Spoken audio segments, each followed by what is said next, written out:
Aceh, tanah di ujung barat Indonesia, tempat azan berkumandang dari surau-surau tua. Tempat laut biru bertemu bukit hijau, tempat sejarah panjang berpadu dengan syariat yang ketat. Tapi, hari ini Aceh bukan hanya tentang kedamaian.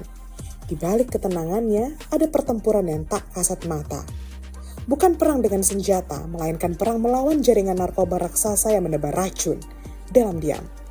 April 2025 lalu, dini hari di Aceh Selatan mendadak riuh.